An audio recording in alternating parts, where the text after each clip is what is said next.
You're watching The Experience, Comic Culture and Sales. Streaming live daily to Facebook, YouTube, Twitch, and Twitter. 2, 1. What's going on, gang? It is your boy Chuck, here to have some fun, all shadowy and everything, hiding away in the dungeon. Wendy, are you here in the chat with me? Yes, I am. What's going on? How you doing, lady? I'm doing okay. Excellent, excellent. I know that you're stuck down there in Texas in the heat, and you're having to do this all outside. So I hope it's not too warm. Actually, it's not too bad. It's starting to warm up again. We actually just went through a really nice mild spell, but it's only like 90. Yeah, it's about 90 degrees. I still got the fan on, and I'm feeling better. So. Good. I'm glad. It's funny because it's so much cooler here, and everybody is whining. They're like, "Oh, it's so hot." I'm like, "Okay, well, I'm just Andy. Thanks. I'm fine." Well, we were in the 80s for the last 2 weeks, and we were just like, "Oh my gosh, this is heaven!" Right? Yeah. No, I can just imagine that. Pardon our Dutch. Look at everybody there. We got Phil, we got Make 2, we got Marvel Fan. There we are. Look, it's going to be a good game, or a good game today. I can feel it. Wendy, are you ready to sit down and chat with our guest?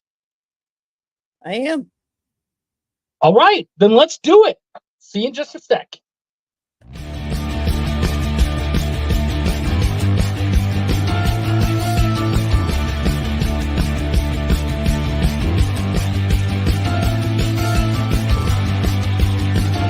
You'll make this rather snappy, won't you? I have some very heavy thinking to do before 10 o'clock.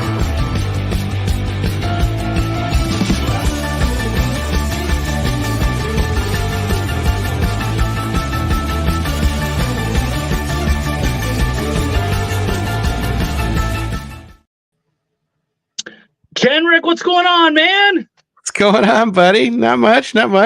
Just I'm here all shady. It's all right. It's kind of it's the way you keep cool. See, he gets it, guys. It's not that I'm too cheap to buy better equipment. It's because I'm trying to be cool. Deep in the shadows. Right. It also makes me feel mysterious, which I'm a big fan of. So, Kenric, you and I first met because I was on Spoiler Country, which was your old show. But that was like 2017, 2018. Yes. Yeah, early days. Yeah. Early days for me anyways. And you guys had a really, really long run, like just talking everything comics. I remember you guys just put out such an awesome show. And now you're here showing off your comics. Is this like a full circle thing for you? Yeah, I guess so. I mean, I was always a comic book fan since I was a little kid. I've been reading comics since the 70s all the way up. And my niece met Johnny, who was my co-host, and they got married and have a litter of kids. They have 5 kids together. Yeah. And him and I just always, every time we got together, we just kept talking about comic books. And, he's an artist, and he's been writing and in and around web comics and comic books for like the last 20 years in some form, all on the indie scene, but in some form he's been there. And we just decided to do the podcast in 2017. We went and saw Kevin Smith do his stand-up in Bellevue, Washington. Yep. And it was like this really small, intimate club. So we were like literally like 5 feet away from him as he's doing his whole thing. And he just kind of like said, if you're going to do it, just do it. You don't need to be avant-garde. You don't need to be this person that is going to change the world. This is for you and you alone. And if you want to make it and you want to do something, get out there and try it. If you fail, you fail, but at least you did it, And that hit home for me, and same with Johnny. And we're like, let's do this podcast. We've been talking about doing a podcast where we're just talking about comic books. That's all we talk about anyway, blah, blah, blah, blah. And we had all these different plans. And then 2017, July, we just said, let's just do it. And we just started talking about it. And literally we said, let's do it. Not even a week later, my LCS, Russ Bright, who owns Mill Geek Comics, who's also associated with Comic Tom 101. I don't know if you know that guy. I do. Yeah. So that whole crew is all really out of Mill Geek Comics, out of Mill Creek, Washington. Yeah. And before they were doing their thing, we started Spoiler Country, and it was like not even a week later. I told Russ, "Hey, we do the podcast. We're gonna do this," and he was like, "Oh, do you want to go to San Diego Comic-Con?" And I'm like, "Sure." And he gave us all of his tickets to Johnny and I. So we had just started, and not even a week, we get free tickets to Comic-Con in San Diego, which I had never been to. And he gave us the retailer comics. We got to meet Robert Kirkman. We got to meet Mike Grell. We got to do all these things and interview all these people right off the bat. And it was like, oh, okay, well, I guess we're doing this now. See, now I know why you don't do it anymore, though, because you peaked way too soon. Yeah, you can't keep that. You can't keep it up. Well, and we kept going on a nice trajectory, going up, and we got to a point where we had a lot of people on, and we had tons of different. We had so many guests. I can't even remember all the people that we've had on because we had so many people on, and that's not to, say forget. It's just that we've had that many people on. And it was great, but it started to turn from being this something that we love doing to being this everyday job on top of the job we already had. And it just stressed you out, wore you out. It kind of ruined a couple friendships, which is unfortunate. And so we were just like, we got to take a break. We need to take a break. And then a break that was going to be a month turned into 6 months, turned into 2 years. And then we're just like, okay, now we're just. And then it's like, I've always tried writing. I always wanted to put stories out there. I've always been somebody that was always had my hand in things. And I had this idea for this book, and I was like, I'm going to do it. And I just started working on it in 2021, I think is when I really started. We were still doing the podcast when I came up with the concept and everything. I actually came up with the concept on air, right? Or during an episode. And I think it was with Michael Tanner. I want to say it was with Michael Tanner. And I said the name and we all started laughing. And then I was like, oh, okay, I'm going to, and then I just started writing it out. And before I knew it, I had this whole thing, all the beats done, the outline done. And then I germinated on it for like a year and a half where I went and got a big whiteboard from Home Depot and I went cheap. Because like you can get this particle board with like a laminate on the other side that's white, and it's like, but it acts like a whiteboard, but it's not a whiteboard. But it's $20 for this 8-foot whiteboard, where it's like $300 for an 8-foot whiteboard. So I was like, so I found this thing on Home Depot. It was like $20. Put it up in my room, and I literally did everything. And then I stared at it for like a year and a half, and then I just, then finally I was like, okay. And I, started getting in my head and I just started writing it out and slowly. And then I had a heart attack and I was like, okay, I guess I'm going to take it seriously, and hired an artist. And that was kind of like a big catalyst to really get it going. And here we are. Dude. So 1 month became 6 months, became Supernatural Baby Detective. Yeah. Are we on issue? What are we on, issue 2 now? We're on issue 2 of a 4-issue arc, and it's starting to really ramp up. So it's a lot of fun. It's crazy. I mean, as if the name doesn't tell us enough, why don't you throw us a pitch so we can really get into the meat of it? All right.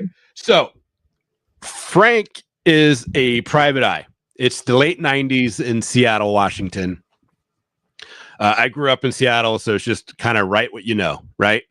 Big lover of noir. I used to love watching old Humphrey Bogarts and James Cagney. One of my favorite movies of all time is Double Indemnity with Fred McMurray and G. Robinson, and it's just one of the it's like a quintessential noir film, and I just love that whole thing. And I love like the gumshoe aspect of Blade Runner with the voiceover. Yeah. You know, that's when I love that stuff. And then on top of that, I love supernatural stuff. And you put Gumshoe and Supernatural together, and I'm in the bag. I'm sold. Let's do this. And so I started writing this out. And the story is Frank is a private eye. And he's in Seattle, Washington. It's the late 90s. He is investigating kidnappings that are happening. And they're in and around Easter. And he gets a tip about this van, and he goes and checks it out and decides, I'm going to go over to a private island that the owner was seen in the van. So he goes to the private island, and I'm kind of giving away issue 1, but that's okay because it sets up the whole thing. Yeah. And Frank dies on page 9 of issue 1. Spoiler. Damn, dude. Yeah. Excuse me. I'm getting over COVID, so I'm a little I'm glad. By the way, I'm glad you're feeling better and you're able to show up. Oh, thanks. Dude. Yeah, dude, it was like since Friday on has been just like a nightmare, and the last 2 days has finally been back to normal a bit. And so the double line. My co-host here, Wendy, she's also just getting over COVID. So you guys need to keep your 6 feet from me, okay? Yeah. I missed. I'm going to see it this far yesterday. Yeah, I took the whole week off. I just been like, I just can't do it. I've just been, So Frank dies on page 9, and he gets murdered by. Well, you know what? I'll show you. Oh yeah, we always love witnessing a good murder here on Triple T. Yeah. Ooh. So there he is, getting murdered by the Easter Bunny. And then being dragged off into. Isn't that just how it happens? Murdered by the Easter Bunny. Murdered by the Easter Bunny. And so Frank's soul he wakes up in a very ethereal type place. It ends up being an office building. And he's asking this supernatural creature named Den, who is a being, think mid-level management in a cosmic level, right? And he's like, what happened? Am I dead? He's like, you are. And he's like, is this an office space? And he's like, well, this is your own design. So I guess this is hell for you, And it's like never ending cubicles. And they're talking and they go over things. And he's telling them, hey, we need you to go back. We got all this stuff. And so Frank, of course, believes he's going back as himself. And what happens is at the end of the book, and I'm not really giving any spoilers away because if you kind of get the title, you can kind of see where this is going. Yeah. The name of issue 1 is called Stillborn. And what happens is Frank's soul and his consciousness is transferred into a stillborn baby that is being born at that moment. And so he has become born, and he's a supernatural baby detective. And issue 2 picks up 2 years later where Frank can actually start to talk because his vocal cords are just forming and everything. And so now he has to convince his new mom, Alice, who he is. He's got to find his old private detective partner named Pearl, who has moved on, and she has taken the practice and made it more of what it was. And they have to begin the hunt anew for the Easter Bunny and all the super things that happen in between. So that is what's happening. It's a crazy story. It is a crazy story, but what I love about it is that if that was a TV show or a movie, it'd be weird and probably unwatchable. But in the comics world, it's like, no, that's a badass idea. Let's do it. Like, it's so comic perfect. You say the name and everyone goes, yeah, okay, all right, I'm in. I get it. No fight. No one's arguing. They're just like, yeah, all right. Let's see what comes of this weirdness. It's a weird story. There's no doubt about it. It's different. When I started writing it, I thought I was writing a look who's talking with a supernatural twist and kind of make it like this, excuse me, whole thing. Yeah. But it ended up being this totally, you can't say serious and have a title Supernatural Baby Detective, but there's a lot of comedy and humor in it, but we take a very serious look at it. Like, what if this actually did happen? What if you were all of a sudden in this predicament? How fucked in the head would you be going through this? And then having this lady named Alice that, God dang, sorry. Having this lady Alice feel like that's my baby, and you're like, I have a mom, or I had a mom. I went through childhood. I went through puberty. I was divorced twice. You know what I mean? My dad was a cop and died in the 40s. And then here I am having to deal with, this 30-something lady thinking that she's my mom, and he calls her Alice through all the issue 2. He just keeps calling her Alice because to him she's Alice, and she's like, Mom, I'm your mom. I'm not your friend. I'm your mom. Because for her, that's her baby, And to think about the dynamics that have to happen and go through that, it's kind of funny. It has an airplane feel to it, where it's like they're saying really weird stuff, but they're saying it super seriously. Yeah. And a lot of it is go through that. It's quite funny. My editor was laughing because he was like, dude, you got Frank's voice down so well. What he's going through and what he says and why he's saying the things he does and who he is. You've been living with Frank for a while. I'm like, yeah, that's a good, point. So one of the guys, I believe Make 2 asked, from inception of idea to actually creating it, how long were you working on it? About 2 years. Yeah, about 2 years. It was like 2021, 2020. It's around that time. The title came first because we were riffing on crazy titles, and then it was kind of like saying words that don't make sense together, like squirrel nut zipper pancakes, right? Just saying something that makes no sense. And I said supernatural baby detective, and it just clicked in my head, and I was like laughing. I'm like, oh, I'm going to do something with that.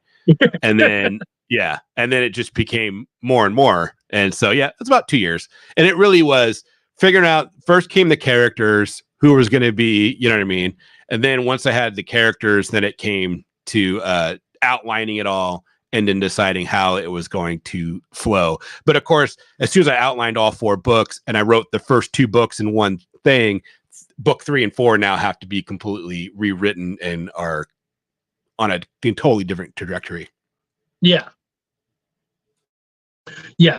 So, and I love that nothing's set in stone, that you realize at some point, like, oh, okay, this, it's got to change, and that's just kind of the way it is. The book often ends up writing itself at some point. Yeah. I mean, you kind of you got to live with those characters for a bit, and you got to let them simmer. You can't just I don't think you can just start writing it. Well, I can't. I can't just start writing it and then all of a sudden those characters bring on their own voice and they just come alive because I thought about them for 20 seconds. Yeah. I have to think of some type of backstory, some type of things of how, the decisions they're making. And then I have to hear their voice in my head of how they would interact and then go from there. That's the thing. This story is outlandish, but at the end of the day, it's steeped in adventure. It's steeped in comedy, but it's really about family. And it's about family, and it's not just the family of blood and genes. It's the family of the bonds that you create with your friends and what becomes family, not just the family you're stuck with, but the family you create. And, and like the Easter Bunny, you'll find out in issue 2, his whole thing, he's a tragic antagonist. You know what I mean? He's the way he is and what's going on is not all because of he's just some insane dude, He's dealing with things beyond him that's putting him in this position. And so there's a lot of tragedy in there within that. So it's kind of weird. It's weird, My goal really is to get all 4 out, have a trade, and then I really someday would love to see it become some type of animation. Oh yeah, that would be such a fun animation. Yeah. Well, and what's funny, what I loved is you said that you had to sit and germinate on it for a year and a half, which, like, Yeah. to anyone outside of the business, they're like, oh, so you didn't do anything for a year and a half. It's like, no. That year and a half is necessary for everything to kind of sit and coalesce in your mind, and it needs to work itself out. Sitting there, pen and paper, and just trying to push it out can honestly ruin it, but being able to take the time and let it happen on its own, that's really important. Well, I'm lucky. I got a mentor, and I can't even tell people who my mentor is when it comes to working on these types of things because, I'm just not allowed. And is there a certain amount of celebrity? Is that why? Well, it's just what he does for a living. Okay. It's not about celebrity, nothing like that, nothing cool like that. I don't want to give anybody the wrong impression. It's just what he does for a living. I hope he's like an escort or something, like. Yeah. He's a total male escort. No. Hello. Why is he telling you? Look, man, he just knows what he's talking about for some reason, and it works. So. Right. But we were going over. He's helped me edit, and we're going over the characters, and he's like, it's so important to make sure that your characters don't sound the same. You don't want this cadence. I mean, you don't have, not all your friends sound the same. You have different friendships, and your relationships with people are different from person to person. It's not the same on every level. So you need, so your characters give it that feeling that if someone's reading it, like they're there and they can understand and they can be a part of it. You want to make sure that those characters are as well developed and fully groomed and ready to go as possible. So that's what that year and a half is all about. Is thinking of those characters, even writing little scripts just for the character that will never see the light of day, but for you to have an understanding of why they, like it drives you nuts. You watch a movie or a TV show, and maybe a TV show is bad, or maybe you read a novel and you hear a character and you're reading it and you're like, why would you make that decision? You know what I mean? What are you doing? And it drives you nuts, but you don't know. I mean, the fact is there's a whole backstory that author has created for that person to drive the decisions they make in their story.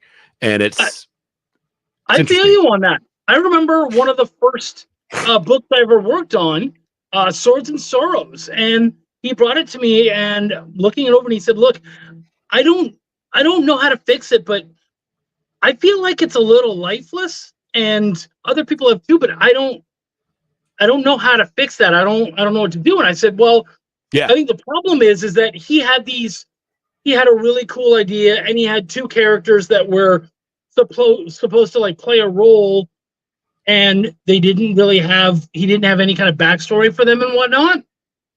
Yeah. And he said, but none of that backstory comes into play. And I said, but it does, because it speaks to how they hold themselves, what they do, how they speak. And he was like, oh crap. So he and I just did literally like a 2 or 3 hour session of just talking through the characters and figuring out what was their life like, because you won't see that in the book, but the characters will become more important to you. And the funny thing is, he wanted to do that as a solo, like a single issue. And then when he was done, he was so happy with how it was finished and with what those characters, the life that we breathed into them. He's like, crap, I got to keep going. And so he ended up turning into like a big, like 120 page graphic novel or something. I was like, all right, cool. That worked out. Yeah. I think it's a weird part of it. Like, I don't consider myself a writer. I created this book. I'm going through the writing process, but for me to call myself a writer, because right now it's a hobby, right? Talk to me in 10 years.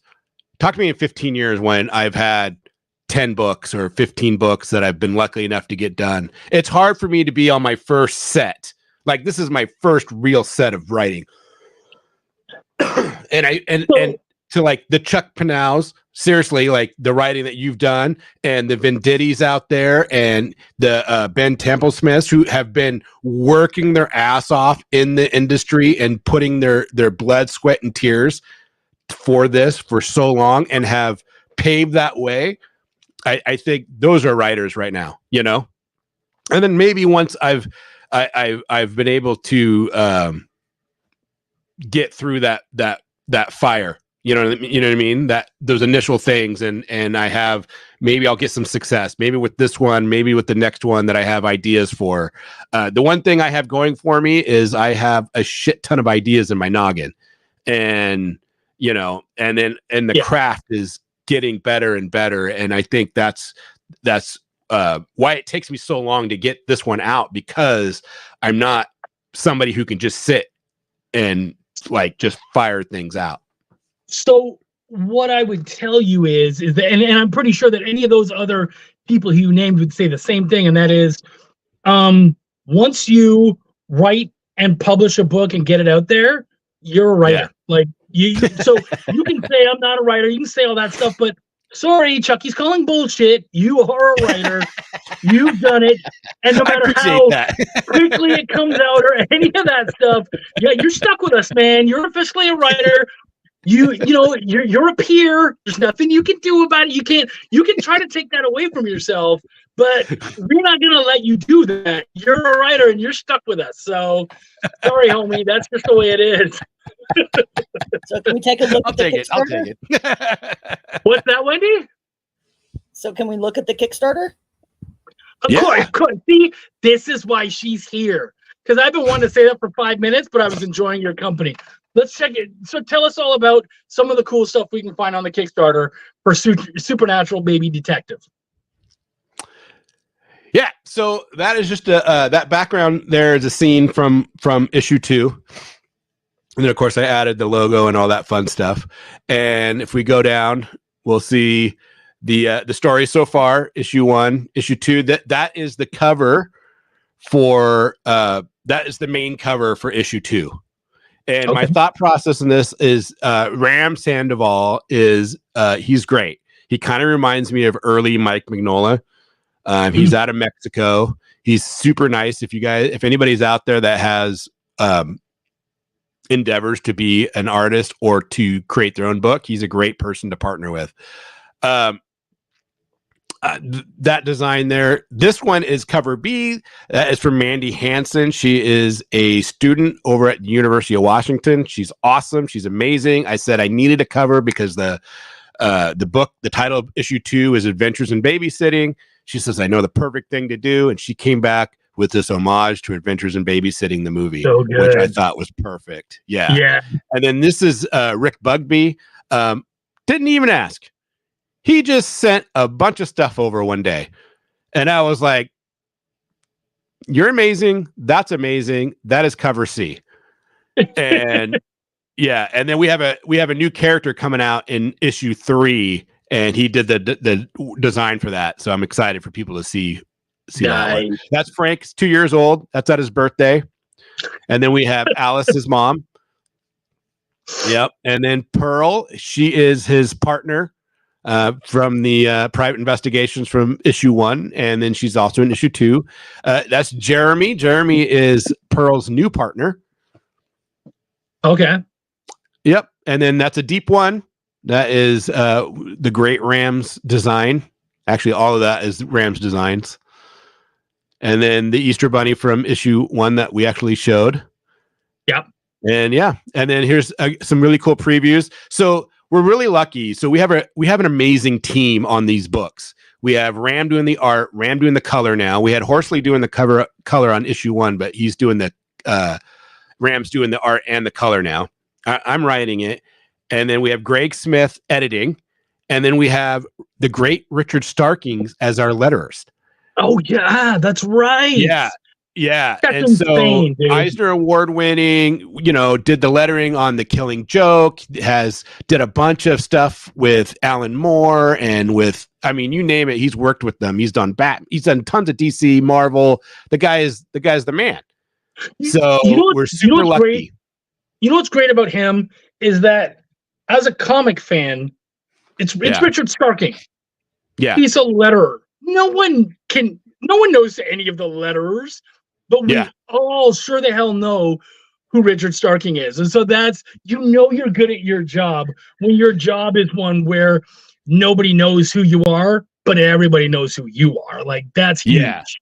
Yeah. And it's kind of like the whole peaking too soon. I wrote this script out and I sent it to a couple people. And one of my friends happens to be close with Richard and says, "Hey, I'm going to send this over to Starkings. I think he'll like it."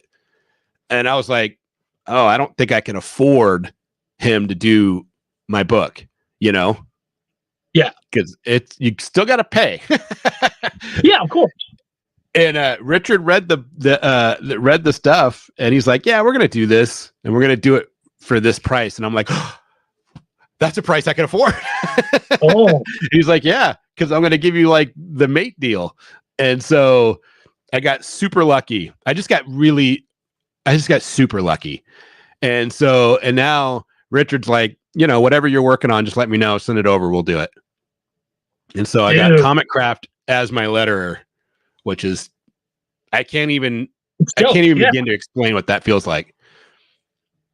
So everybody, I mean, I don't even have anything to add on to this. Like, it's sold. You know what I mean? You've got legends on the book. You've got solid art. You have a hilarious idea that seems to be well put together. You've obviously taken your time. You've got a Kickstarter that's looking really good. Like, it's all there, gang. So you know what I say every week. I want you to go. If the book's not for you, which of course it's not for everybody because it's a book. No book is for everyone.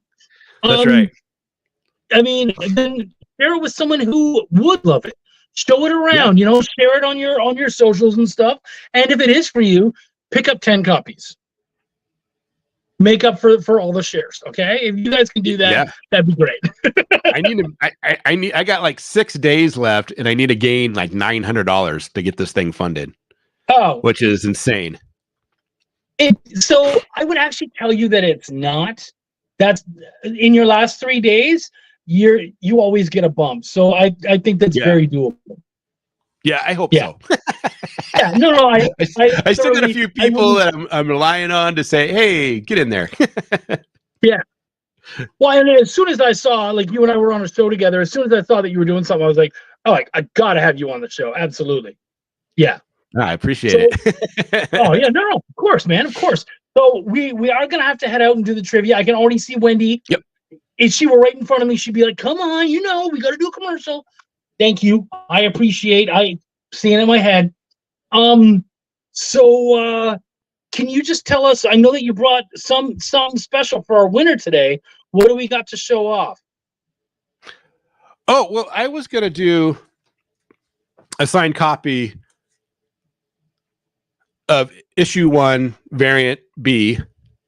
This is a signed copy by me and Horsley, and it is the Iron Maiden Killers homage cover. Oh, if you know your old school Iron Maidens from the early 80s, late 70s, then you'll start to recognize that the setup of the cover. And so whoever wins. Yeah, this is pre-Bruce Dickinson. This is that would be exactly. So whoever wins, you send me their name and their physical address, and this will be in the mail for them. Done. You rock, man. Thank you so much, guys. Thank you. Please make sure to check out Supernatural Baby Detective. Can you give us one final pitch before we hit the break? Oh, for the book? Yeah. Yes. I could say this. I implore you, I am begging you, check out sbdcomic.com. It'll be one of the most original, most fantastic, most super detective stories you've ever read. Check it out now. Plus babies. Nicely done. Plus babies. Like, how can you go wrong? Dude, thank you, Kenric, so much for coming on the show. Chuck. Anytime, man. Hit me up. Put me on the old digital Rolodex or whatever the hell the kids are using nowadays.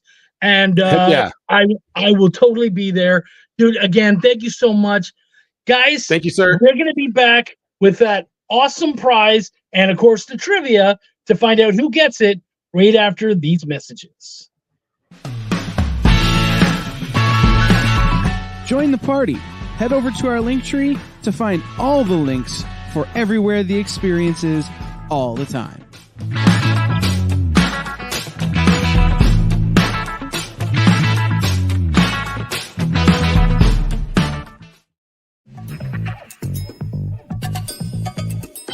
Live from New York.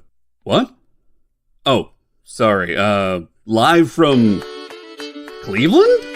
It's Friday night? It's Friday Night Live! With Nancy McCann. And Ricky. And sometimes Carlos. And featuring boxes and boxes of rare comics. Unique collectibles. Lots of smiles and conversations with new friends. Friday Night Live with Comics Unlimited. Friday night from 9 to 11 on The Experience.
Make this rather snappy, won't you? I have some very heavy thinking to do before 10 o'clock.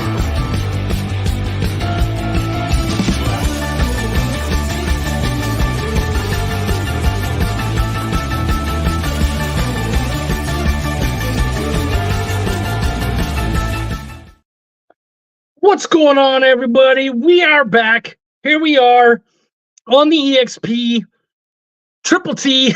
Trying to find my words. Wendy, are you here with me? I know she's gonna pop on in a sec. Yes, yeah, I'm here. You laughing at me?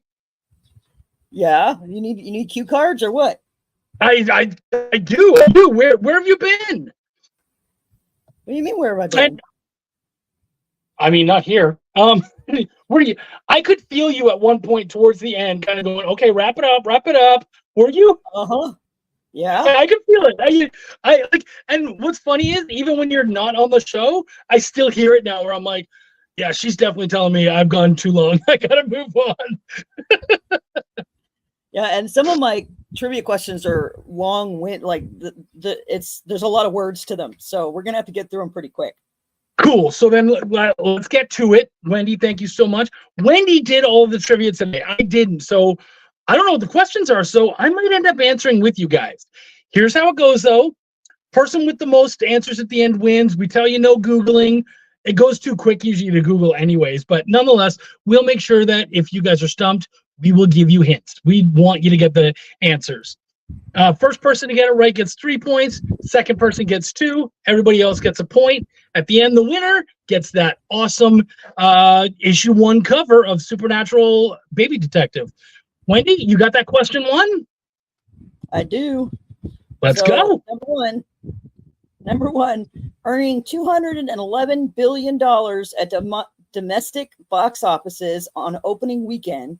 Deadpool and Wolverine broke the opening weekend record for what type of movie? Ooh. I'm going to say like R-rated movie or comedy. That would be my first guess. I was going to say, I can't tell you if you're right. No, you don't. See, and both, look at everyone else jumped on there. Everybody. Holy crap. Jess, Ileana, Skippy, Lewis, Jesse. By the way, we have a lot of new players today. I don't know how you guys found us, but thank you. R-rated Disney. Yeah, I mean, R-rated Disney, that's a pretty small. So do we have any correct answers so far? Well, yes, it was R-rated. Okay. And now I got to put all these new people's names in here. I know, right? We got Garfwong, which is Lorena. We've got Phil. We've got Steve Vendetta. Make two, Jesse, Lewis, Skippy, Ileana, who got the 2 points, and Jess got the 3 points. Okay, hold on. Jess has only played like 2 or 3 games, and she won one. Yeah. So she's heading for that second one. Most cameos. Yeah, girl. 100%. Wendy hasn't seen it yet. I just saw it last night. Yeah, no spoilers. But, yeah, no spoilers. I will say, for those of you out there who are on the fence or wondering, as a Wolverine fan, I did tear up at the end. I loved it so much. Not only was it a solid Daredevil movie, but they really treated Wolverine right, which matters a lot to me. So yeah, you must see. Yeah, I bought tickets yeah months ago, and then because of stupid COVID, I couldn't go. Oh, see, Jess even said she teared up. Yeah, totally, and not necessarily over anything specific. It's not like at the end of Logan. It's just there's just moments where you're like, I'm so happy this is happening. You got a question 2 for us now that I'm starting to tear up? Yeah, before anybody else says something that I don't want to hear. Right. Number 2. What prolific songwriter, producer, and musician was posthumously inducted into the Songwriters Hall of Fame on Saturday? He died 2 months before he was supposed to be inducted in 2016. Wow.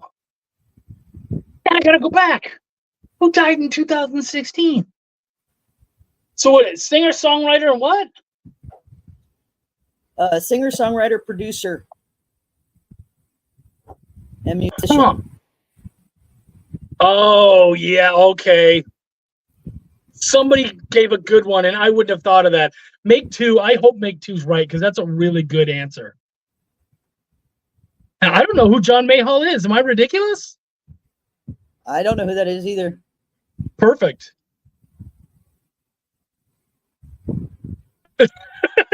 Okay, JD, that's hilarious. So we got. Okay. Is Prince correct? Yes, it is. Nice. Yeah, they wanted to induct him in 2013, but the problem was that the inductees have to be able to attend the ceremony, and Prince could never free up his time to go for 3 years. And then finally in 2016, he contacted them and said, I'm going to be able to do it this year. So they were going to induct him that year, and he died 2 months before. That sucks. That's the way of it, though. That's the way of it.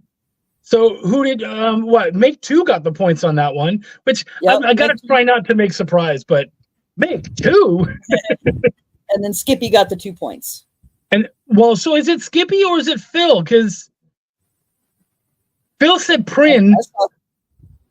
I saw Skippy got it. Hold on, let me go back. So just before JD spoke, he said Prin. So that's up. I'm going to leave that one up to you. He tried. Or maybe give them both 2 points. I'm not seeing his answer at all. Phil, really? It's right underneath. So what was it? No, Make Two said Prin. On Mayhall. Yeah, right there. Right underneath is John Mayhall is him. Well, it's not showing in my chat. saying print.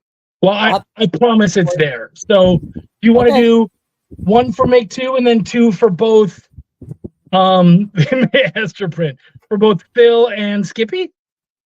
Okay. And then everybody else gets a point. Yeah. It means they're tied at this point, so that's fine. Yeah. Well, and we like a good early tie because let's break it. And we can break that with a third question. Yes. All right. Number 3.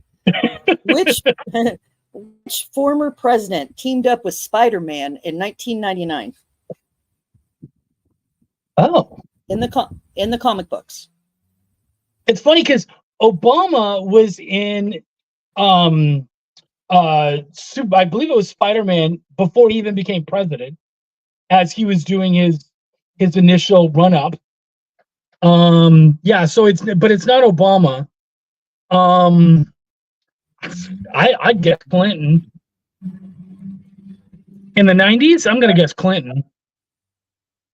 Well, actually, you're wrong. And you were actually right the first time. It was Obama. In 99? Yep.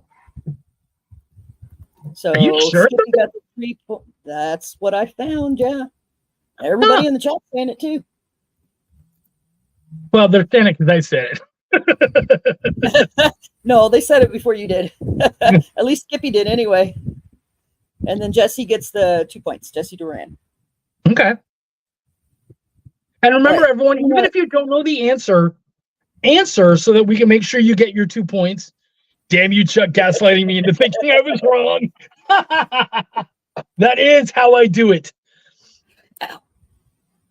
I'm the hero and I'm the villain. We have a question 4? Yep. And so at this pace, we're not going to get through the questions, just so everybody knows. We'll get through as many as we can. Yeah, I don't think we're going to be able to do the second ads, but that's okay. Well, that's up to JD. If we have to do them, we have to do them. It is up to JD. You're right. That's let's not do question 4, and he'll let us know. All right, number 4. What production company, formerly a magazine, first published heavy metal magazine? I'm going to be a douche and say Time Warner. JD, shrug, whatever. It only pay for the station.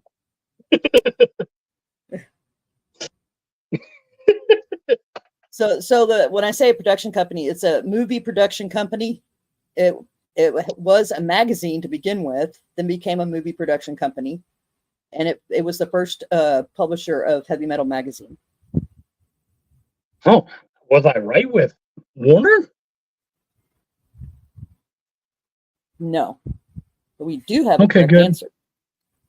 Really? Is it Rolling Stone? Or can we say Penthouse? I don't think Rolling Stone is a movie production company. I don't know. And so this production company actually got bought out a little while back. And there we go. We now have our points. It was National Lampoon. Really? Yep. Dang, that's funny. Okay. So if you're interested, this is kind of an interesting story of how it all got started. If anyone wants to go read up on it, but I didn't put down a lot of stuff about it. So, and we got to keep going. Sadly we don't have time, but I would love to hear that story. That's cool.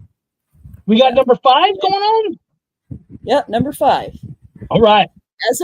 As of 2020, how many athletes have died while competing in or practicing official Olympic sports at the games? So they actually died at the Olympic Games. Are we talking both winter and summer?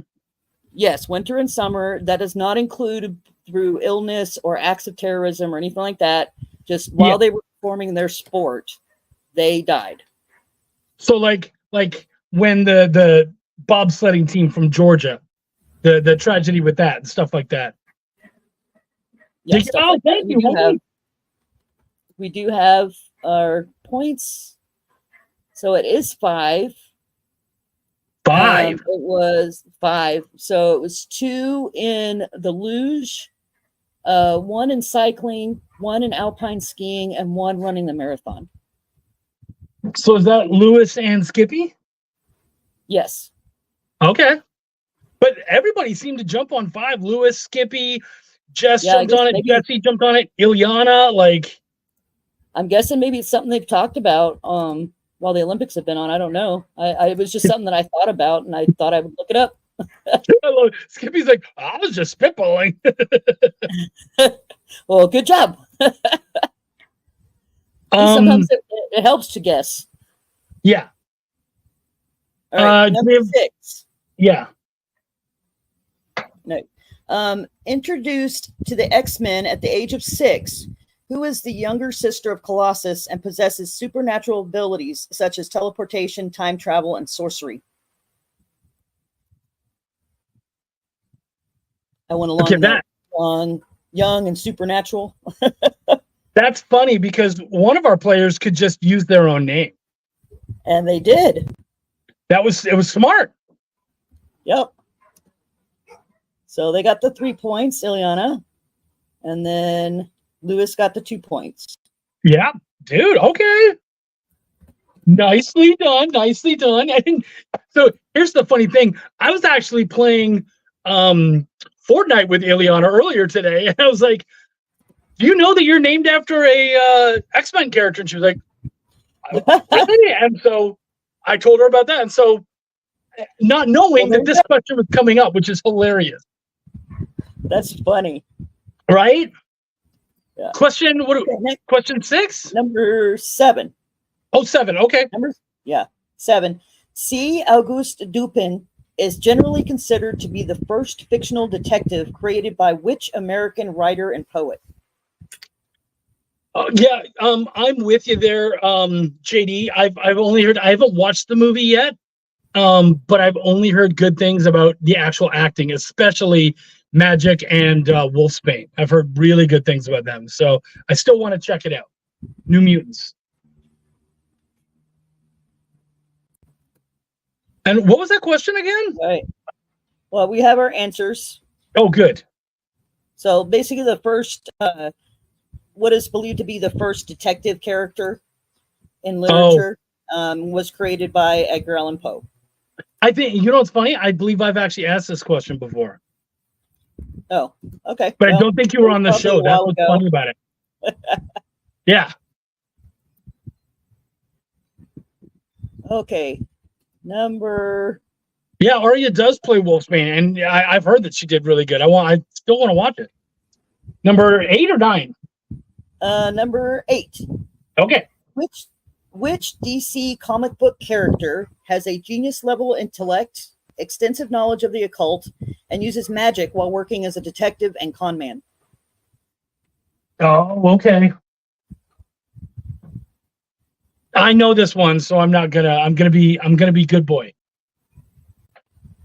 But he's not only in the TV shows, but he also had a movie, correct? Yes. I think there's been actually several movies. Yeah, and Keanu wants to do more. I would be okay with that. Yeah, same. Points. So I believe Jess got the 3 and Skippy got the 2? Yes. Dude. 2. Escape the Simulation is kicking some butt today. Way to go. All right. Let's see, what time is it? Okay, I think we got time for one more. At least, yeah. What are we, question 9? Yeah. Let's see if we can do it. All right, number 9. What Australian-born actor worked as Coco the Clown at kids' parties before getting his big break in 2000? Really? Yeah. Really? You know that I know this, right? I know. Like, I'm not going to say it because... But you know that I know this. Yes. And there we go.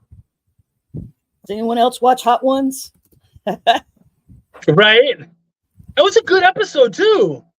It was fun. So, what is it? Are you giving it to Make 2 or to Ilyana? I believe it was Ilyana that got it first. Well, Make 2 came before, but he only said the first name. Sorry, Make 2. No, Make 2. Oh, okay. I wasn't knew sure. who he was talking about. There's only like 2 or 3 Hughes in all of Hollywood. Yeah. All right. Quickly, last question. Okay. First airing in the U.S. in 1984. What is considered the most popular trivia game show of all time?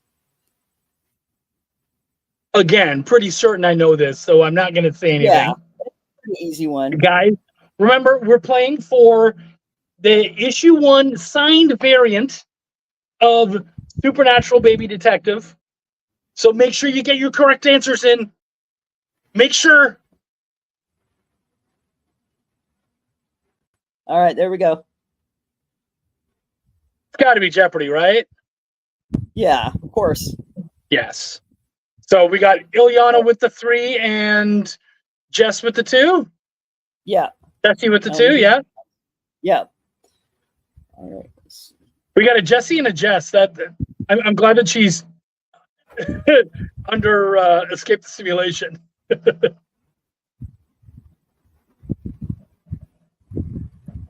That's right, man. 3T is the game show to watch now. Jay, you're dead on there.